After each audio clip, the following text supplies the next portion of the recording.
The Bengals get to 2-2 after a fast start, and a strong finish puts the Dolphins away in a pretty dominant fashion. Let's talk about it. You are Locked On Bengals, your daily Cincinnati Bengals podcast, part of the Locked On Podcast Network, your team every day.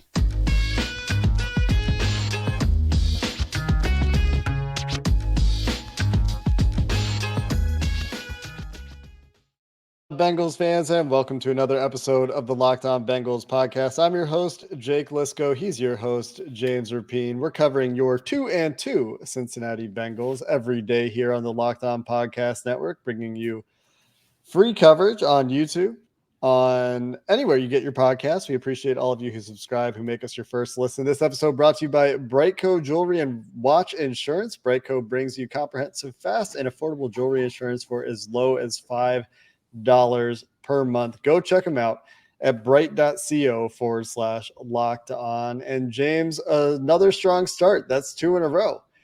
And this week accompanied by a strong finish for the Cincinnati Bengals, who I said it was dominant in our little tease at the beginning of the show. And some people might be wondering, what the heck are you talking about? The middle of that game was really tense. They didn't have a lead. They had to outscore the Dolphins 13-0 in the fourth quarter to get that 12-point win. What do you mean? They were losing going into the fourth quarter. Well, maybe I misspoke a little bit, but the final score 27-15. And the other thing that I thought was really good, and we're not going to start here, we're going to get there, is the defense against a really efficient offense. Tua injury aside, and I hope he's healthy. That's the bottom line on Tua. Hope he gets well. The defense played great. We're going to start, of course, though, with Joe Burrow and this offense. And while it was tough going, let's say, in the middle of this game, they had a punt, they had a turnover on downs, they had a punt for 3 straight drives in the first half. They had a couple straight punts in the second half before settling for a pair of field goals. There was a lot of good, I think, to take away from this game on the offensive side of the ball. So it's a mixed bag for me when I consider the offense on Thursday night. Yeah, it was certainly a mixed bag. And honestly, let's start with the start, because the start was 9 plays, 75 yards, and an opening possession touchdown for the second straight week. Mm-hmm. And I got to be honest with you, Jake, the atmosphere was insane. Record crowd. I think it was 67,260 at Paycor Stadium. So shout out to all the Bengals fans. I'm sure all of them are listening to this episode of Locked On Bengals. Reminder, tell a Bengals fan about Locked On Bengals, because we're the only daily Bengals podcast. But they go up 7-0, and I'm like, all right, buckle up, strap in, because like 3 plays, it takes the Dolphins like 3 plays, and they're in Bengals territory and moving the ball quick. And I'm like, this is about to be wild. This is going to be a crazy game. And then the theme, and I think the main takeaway, the bend but don't break defense, and we'll talk more about them. It's a huge takeaway from tonight. But Joe Burrow on that drive, I thought he was okay. I think he started 4 for 4, and was 4 for 5 on that drive, something in that range. But throughout the game, there was never a moment where I was like, oh, wow, Joe Burrow's on his you can't zero me Thursday night football stance again. Like, I never thought he took the game over. And yet at the end of the game, I look at his stat line, Jake, and it's 20 of 31, 287 yards, 3 touchdowns. And it's like, well, damn, he played really, really well. Where does this? And it's those explosive plays. The one to T. Higgins, the 59-yard touchdown. Mm-hmm. The play to Boyd that set up the go-ahead field goal in the fourth quarter. The play to Chase. Their makeup for an offense that still hasn't found its stride, that still can't run the ball that well, that is really inconsistent. And I'll be honest with you. Who doesn't like makeup, right? The woman in your life, guess what? You probably like a little bit more with makeup on, even though that country song says otherwise. So, Jake, what I'm saying is they might be flawed, but damn it, I like the makeup that we saw on Thursday night, and that's why the Bengals are 2-2, because the offense, they hid those blemishes with some explosive plays. And for those of you not watching on YouTube, that's how you know we're recording at 2 a.m. James still down at Paycor Stadium with the lights in the background. They haven't turned them off yet. I feel Nope. like last year they had turned him off by the time we got around to recording after Thursday night. That was a late night too. Here's what I saw from Joe Burrow to start the game. I thought really good processing to start the game. The Dolphins, and I think that T talked about this a little bit after the game. Burrow talked about this a little bit after the game. We're doing some weird things on defense. They have Xavier Howard. They have one corner that they feel really good about, and so they had Xavier Howard frequently manned up on T Higgins and. Joe Goodberry, he's at the game. He tweets during the game. Dolphins are begging the Bengals to take a vertical shot to T. Higgins. And they were. It was one-on-one with Xavier Howard, and eventually Burrow goes to it and hits it, and it's a touchdown. But they were doubling Tyler Boyd in the slot, and they were doubling Jamar Chase on the other side. And that was leading to some really weird pre-snap looks from the Dolphins. Also, I've already noticed as I've been rewatching the game a little bit, they've rotated into cover two from a single high look in an invert cover two look that I think caused Joe Burrow to hesitate a little bit, check it down. So it took them a little bit of time to figure out what the Dolphins were doing defensively. But that being said, the running game, for as bad as it was in this game, and as much as it needs to improve, was working on the first drive. It was relatively efficient on the first drive. And Burrow, No doubt. for the struggles that you want to talk about in the middle of the game, on the first drive, decisive and quick, getting the ball to Hayden Hurst in space on a 3rd and 1, goes for 19 yards because Hurst gets a chance to run after the catch.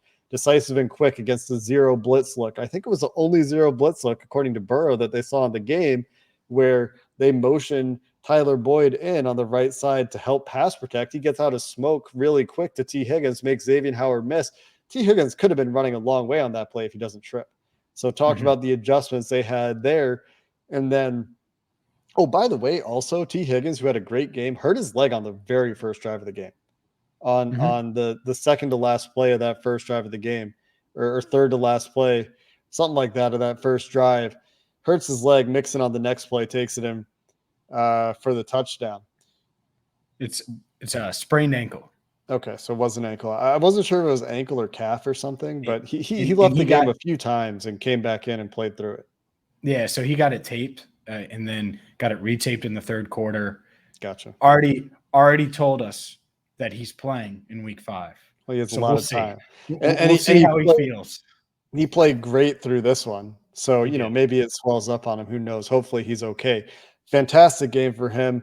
Really good start for the offense. Loved the script. Thought they had answers for whatever the Dolphins threw at him. They got in that 1 3rd down, but Burrow decisive, reading the field really well. And then the middle of the game happens, and there's this punt, turnover on downs, punt sequence. And this is where, Twitter's blowing up like, what is Zach Taylor doing? Why can't they get open? And this is them taking a little bit of time to figure it out. They did have one fairly successful drive in there, 10 plays, 47 yards before Taylor decides to go for it. And, well, you get that toss play that everybody hates so much on 4th down. And that one, I think, is fair to criticize. But I like the decision to go for it there. And the math did too. I just didn't like the play very much. And so this is where they need to get more consistent. They need to have their answers more consistently. They did come back and get that big play to T. Higgins and finally said, you know what, if you're going to keep giving us this one-on-one opportunity, we're going to take the shot. And then there you go. A big explosive touchdown play for the Bengals and gets them going. But, it was an up and down game for the offense. We'll have to talk about the second half as well, because they did finish the game pretty strong too, as they started to really take advantage of some of those matchups. But there was a little bit of an adaptation period, and you would like to see those adjustments maybe happen a little bit quicker, and you would like to see them maybe have a few more answers ready to go earlier in the game. Yeah, I mean, it's the makeup. They would have been trailing at halftime if they didn't have that one explosive to T. The offense. And a blocked field goal and a missed extra point. Sure. Yeah, right. And the blocked field goal is a play that kind of goes, under the radar a bit. And special teams certainly came up big. Defense came up big. We'll get to those. We do need to get to the second half offense, and we're all about the offense. But it hid what was honestly, and it's fine if you want to go for it. I wonder why this team can't quarterback sneak it ever on short yardage. It's weird to me now because Ted Karras is reliable, and I think they should be able to. And maybe you just don't want to put Burrow in harm's way, but we can discuss that and more when it comes to the play calling and the question marks on this offense. And we also have to get to the defense. But first, I have to tell you about an insurance policy that you need. And look, I get it. Insurance is boring and we all hate insurance, right? Well, these guys at Brightco turn the whole experience around, because if you have a little bling like Joe Burrow, you have a nice watch, you have a chain, you have an engagement ring, wedding ring that you need to get insured because it's worth, well, 6 months salary, as they say. Well, all you have to do is go to bright.co, and in Brightco, they're going to be able to get you insurance on that piece of jewelry for less, way less than the competitors. It'll take like 2 minutes on your cell phone. All you have to do is go to bright.co/locked on. It's going to be like $5 a month for comprehensive coverage. Think about that. $5 a month. It's a no-brainer. Go to bright.co/locked on today to see everything they have to offer for you and get you insured and give you that peace of mind. I'll tell you why they didn't sneak it there, James, on that 4th down. They didn't have a look for it. It was actually a perfect look for that toss. Unlike last week where Zach Taylor's like, if I call anything but that toss to Ja'Marr Chase, we get a first down. The Dolphins packed the A gaps and looked like they could get outflanked on the perimeter. But really what happens there is La'el Collins doesn't seal his guy off, and that blows up the entire play. Of course, you would make a good argument, I think, as well, that as some did on Twitter, the shortest distance between 2 points is a straight line. And when you throw the toss element in, you try to go outside, that straight line gets a lot longer. And it's not really as straight as a quarterback sneak is. But on this particular play, from the look they had with the bodies the Dolphins had in the A-gaps, I think that a quarterback sneak would not have been my play call of choice. But I also might have thrown the ball. So, call me crazy, but I might have thrown the ball. I would have went with the best kicker in the league, some guy named Money Mac, but Sure. Again, I don't have a problem with the decision to go for it here. I thought they should have gone for it later in the game when they did kick a field goal to go up 17-15, but the way the game was going, they didn't seem to have a lot of confidence they could get that 1 yard, and probably rightly so. They could not get that 1 yard on multiple occasions in this game, and to me, it still looks like Joe Mixon is not playing at 100%, whether it's because of injury or some other reason. I'm not sure. I thought he did start the game really well. I thought as the game went on, it looked like the burst was not there for Joe. And hopefully that gets back. Hopefully a little bit of rest does him well. But, like I said, in general, for this offense, they need to be a little bit more consistent. I think Joe Burrow would tell you that too, but I like the way they finished the game. We saw great trick play. Tyler Boyd's throw to Ja'Marr Chase was one of the better passes in this game. I put it on an absolute line, and he had to, because it wasn't the biggest of windows for a wide receiver to be making that pass. And Joe Burrow even complimented it, saying, "Yeah, it's a tough throw, cover 2 hole shot," and he put it on him. Also on that drive, the Tyler Boyd drive, running a beautiful double move. And they got the perfect look for it. Single high safety. Boyd beats a double coverage all on his own on a nice little play action play.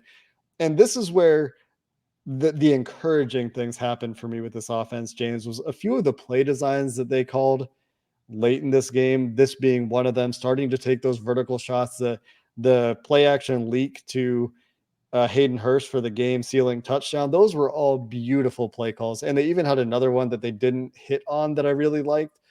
And it just took until the 4th quarter for them to get to these calls that they liked. 4th quarter, field goal, touchdown, kneels to end the game. And that field goal came from the 1 yard line. So successful drives.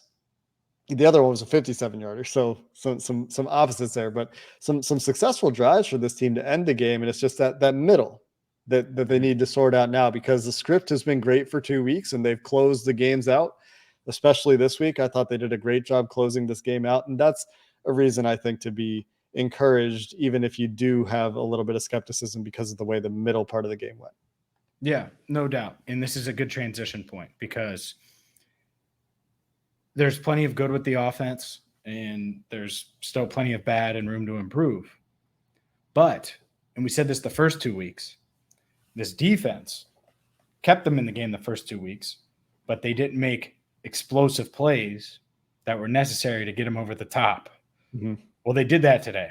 These game-changing plays, Yeah, the first of which led to the toss on 4th and 1 from Von Bell, the interception, which was his favorite of the 2 interceptions, and then better. the dagger interception with 3:02. It was better. Let's talk about incredible. the first interception. The fact that he sees the ball, reads the ball, just jumps over Tyreek Hill to make a play on the ball tracking, the skills to do so, to hold on to it. I was like, who is that? That's Von Bell in coverage making that play? Like, when I wrote the tweet, I was like, Jesse Bates. But wait a minute. It wasn't Jesse Bates. That was Von Bell. Ooh, I was like, man, Von Bell. And so to make that, I mean, he outplayed Tyreek Hill on that play. Like, he covered downfield so much ground too, starting from the numbers on the opposite side of the field, the post running away from him. Awful throw. Gives Von Bell. It was a bad throw. It was awful throw. One of the worst throws of the game. But, well, not the worst, but one of the worst. But Von Bell coming from outside on the numbers on the right side of the defense all the way over to inside the left hash, the other side of the left hash to make that play. You're not paying Von Bell to cover that kind of ground, but he did it. He's not known for it, but he did it. Fantastic play for Von Bell. Yeah.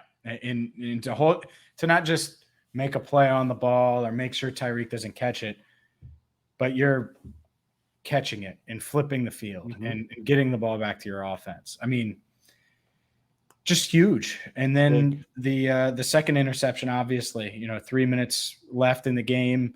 You do that, you give the offense a chance to deliver the dagger, and they did. And so that's what this defense needed. I mean, think about this. They one touchdown against that offense. Yeah.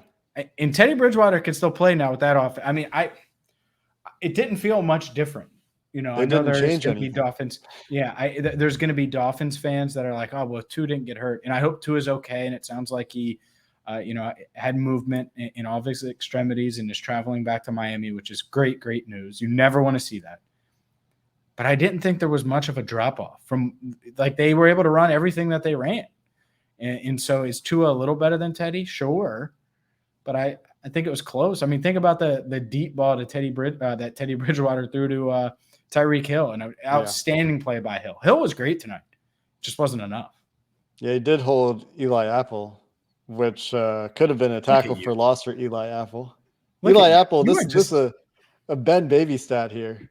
Eli Apple, when he was the closest man in coverage on Tyreek Hill, held Hill to something like, here it is. 1 catch, 2 targets, 7 yards. Tyreek Hill did his damage tonight, but he didn't do it against Eli Apple. No. And I know the catch. It was on the near side. Hill went out of bounds, and Apple chased him out of bounds. It wasn't a first down either. So, yeah. And Eli Apple in coverage on the final 4th down, the final offensive play of the game for the Dolphins as well. If you're going to nitpick the defense, not that I want to do this, and we'll go back to the positives after this, the drive going into halftime is what the Bengals did to teams last year, scoring with seconds left in the half, getting the ball back out of the half, and that's the risk you take when you start with the ball. The Bengals lost the toss this week, so it wasn't a choice they made, but that's like the worst case scenario. They officially called the penalty on Sam Hubbard, this unnecessary roughness penalty, but Hubbard wasn't close to the play. It would have been on BJ Hill or Mike Hilton. What happened, and fans came after me for this because I thought it was a clear-cut penalty. You couldn't hear the whistle very well on TV, apparently. The whistle blew, but nobody stopped playing, and the player ended up getting body slammed. Raheem Mostert ended up getting body slammed pretty good by the combination of BJ Hill and Mike Hilton, second and a half after the whistle. And so I think the combination of those guys being in on the play is what led to that penalty. But, whether or not you agree with the flag, they didn't hold up after that either. After that 2-minute warning, first down for Miami near midfield, they go right down the field. And they get the touchdown, converting a 3rd and 5 when the Bengals had another opportunity to get off the field. So one of the few 3rd down conversions of the game for the Dolphins, which tells you something about how well this defense did play. And you mentioned it, James, 1 touchdown.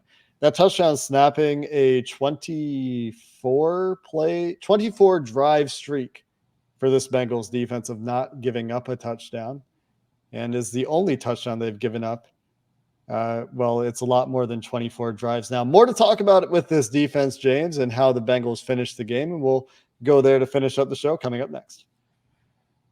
But first, a word from Schultz and Sons, because Matt Schultz and his family, they are huge Bengals fans. So I know they're celebrating right now. Heck, they may be shining up their custom diamonds at Schultz and Sons right now, getting them ready for the weekend. Look, Bengals fans, yeah, that's where you need to go if you're going to get or you're in the market for any type of custom jewelry, any type of piece that you want to catch our eye, get our attention. Maybe you're looking for that engagement ring, or maybe you're looking for those forgive me earrings, or you just want to surprise her with something special. Well, Schultz and Sons has you covered. And when you buy from Schultz and Sons, you're talking about generations of Bengals fans that know quality, tradition, the meaning of a special piece of jewelry, and the impact it can have on you and your family. So check out Matt Schultz, who grew up as a Bengals fan, and his crew, and let them know you're a Bengals fan too, so you can be a part of their tradition. And stop by.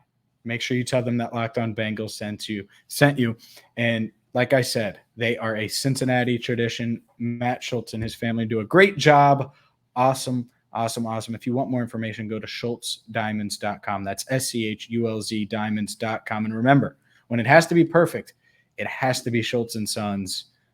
By the way, Jake, Schultz and Sons, they're perfect. Bengals offense, not so perfect, but the defense, pretty perfect. I think that's, if we had to give a Schultz and Sons game ball, we'll give it to the defense giving it to Von Bell. Yeah, Von Bell. We can talk about an individual player. That first pick is an amazing play. The last pick seals the game, even if it is a gift on Teddy Bridgewater's worst throw of the game. By the way, while I didn't get to finish my Eli Apple points because I forgot one. The ball that they didn't challenge that he thought he picked off on the sideline. Many people in my mentions were like, no, the right foot wasn't in. There's a picture out there. And this is what I thought happened is that when he started to possess that ball, the right foot was still on the ground. I don't know if they would have won that challenge. I might have been one of those challenges that you don't, that stands because there's not indisputable evidence of like when possession starts. But that was really close to a heck of a play for Eli Apple. That's my last Eli Apple point. Yeah. And someone showed me that screen. At least showed me that screenshot. Mm-hmm. And who knows? Maybe that was an interception. It was certainly close. And how fun would it have been if Eli Apple got an interception in this game? Yeah, Teddy really airmailed a couple passes. That was one of the two that he really overthrew.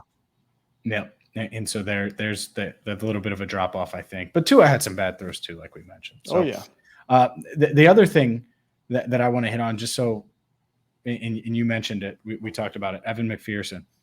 But special teams in general, I thought they were very good tonight. Outside of one punt. Yeah.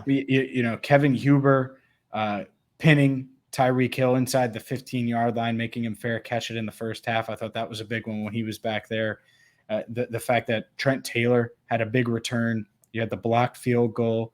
And then you have Money Mac delivering. By the way, if you're new to Locked On Bengals, that nickname, where'd that start, Jake?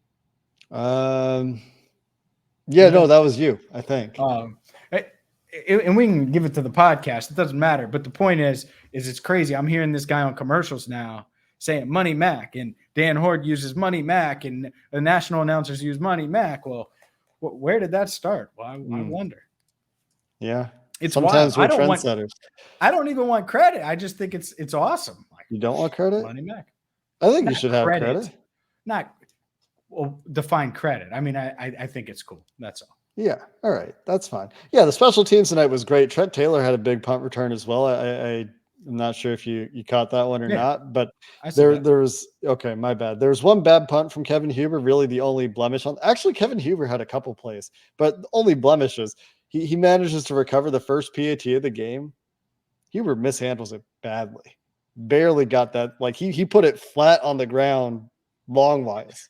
And he managed to get it up in time for Evan McPherson to knock the extra point through, but it narrowly went through. So outside of that, though, really nice game for Kevin Huber. Did have a really solid game punting outside of the one that went like 10 yards or something. But You mentioned Tyreek Hill going back there and pinning him deep. Tyreek Hill this year had not lined up for a punt return before this game. So that is a wrinkle that Mike McDaniel saved for this week 4 Thursday night game, and it did not pay dividends. Meanwhile, Trent Taylor paid much less than Tyreek Hill, I believe, out there making plays as a punt returner. I think that's a take. Trent Taylor that he makes less? Making less money than Tyreek Hill. Oh, man. But I really did. I thought Tyreek Hill delivered on his end of the bargain tonight. The thing is when you do stuff like that and you talk, man, you better have the dudes to back it up. And that's what I like about this Bengals team is they're filled. The defense is so solid top to bottom. And you're missing your best player in DJ Reader. And yet they just play so well as a unit, whether it's Von Bell one week. There's going to be a Jesse Bates week. There's going to be a Chidobe Awuzie week. There's going to be a Mike Hilton week, and we've seen Mike Hilton make plays. Mike Hilton was great today also, by the way. The play that really stands out to me about Mike, the Mike Gesicki in space, third down, wide open, peels out, and Hilton just comes up, makes the stop, routine for him. Yeah, I agree. He did get beat by Chase Edmonds, and Edmonds dropped it on that first drive, and I think that could have changed things. Yeah. But he had a couple nice plays in coverage as well, and I thought he played really well in run defense throughout the game. I think he had a couple nice blitzes as well, that the ball came out quick, but he was where he was meant to be. He's playing well really all year. He's been good. I thought the Bengals also did a really good job on Jalen Waddle. He had one big play, but that's kind of it. He had 2 catches for 39 yards in this game. And, Tyreek Hill was, for the most part, the offense. And like you mentioned, James, DJ Reader not out there. The run defense, for the most part, considering what they were doing, especially, I thought held up really well. I know Raheem Mostert had some big plays in this game, but those big plays happened when the Bengals safeties were retreating at the snap to get too high to make sure they're staying on top of guys like Tyreek Hill and Jalen Waddle. And so without having Von Bell or Jesse Bates fast fitting the run coming downhill, the run defense still held up, I thought, quite well, holding the Dolphins to 3.9 yards per carry overall as a team, 22 carries, 85 yards. And, some of that is the Dolphins got behind. But, when we're talking about the defense, coming into this game, Miami had the second most efficient offense in the NFL in terms of just getting first downs, converting drives into first downs. In this game, their success rate, which coming into this game was at 79% of their first downs, their set of downs turned into another first down in this game. I believe it was, I've got this one. I've got it 65%, which is near the bottom of the NFL through 3 weeks. So taking one of the most efficient offenses in the NFL, holding them in check, I thought really well. 2 of 10 on third downs were the Dolphins in this game. So really impressive effort overall for the defense in this one. Yeah. And early on, they could not get the Dolphins to third down until the Dolphins were in scoring range. It was really, the Dolphins didn't punt. Did they punt in the first half? I think they punted once in the first half. It was odd. And yet you looked up and, they had held them to 12 points and obviously you only give up the field goal in the second half. So defense was great. I thought Trey Hendrickson was okay. I thought he gave Teron Armstead a lot. Sam Hubbard, nice game too. Yeah, there were some times where I thought there should have been a holding call, and there wasn't. And Trey was certainly upset a couple of times, and you could see that. But overall, they held their own, and that's good to see, especially without DJ Reader. Against an offense, that can be real hell to defend. The stuff Mike McDaniel's doing pre-snap and with disguise on the offensive side of the ball was really intricate and interesting and fun to watch, even though I'm pulling for the other side a little bit, obviously. And despite that, I thought the defense answered the call. Lou Anarumo figured out what buttons to press at the right times and did a good job of containing this Dolphins offense, kicking a lot of field goals. Did the Dolphins. Obviously, a lot more to talk about in this one. I'm excited to dive into the tape here and figure out what was going on in the middle of the game when the Bengals offense kind of went to sleep for a while. And then, at the end of the game, it was obvious. The Bengals identified their shots, their opportunities. I love the answer, by the way, from Joe Burrow about why the ball went to Jamar Chase on that final go ball of the game. He's like, yeah, I was looking over on the left side to look off the safety, and just out of the corner of my eye, I saw Jamar had already won his route when I was trying to look off the safety to go to T. And so I just threw it to Jamar. I mean, Jamar singled up, press man against a backup corner, immediately wins inside release on the go route. And watching on Prime Vision, I got the all 22 live. It was great. And you can see immediately from the snap, I'm like, well, if he throws that ball to Jamar, that should be a big play. And lo and behold, accurate throw. So the explosives were there late in the game. That's a big reason to be encouraged, and something that we're going to dive into. I'm going to dive into at least on tape as well, James, as we get toward our tape review. And then it's on to Baltimore. 2 primetime games in a row. I don't know the last time the Bengals played 2 primetime games in a row. This one coming off of a little mini bye for this team to hopefully get a little bit healthy. DJ Reader going to IR before the game, and hope he gets well soon. Has some fun tweets, so go check out DJ Reader's Twitter account on Thursday night as well. That's going to do it for this episode of the Locked On Bengals podcast. We'll be back on Sunday. Until next time, Bengals fans, hoo day, and have a good one.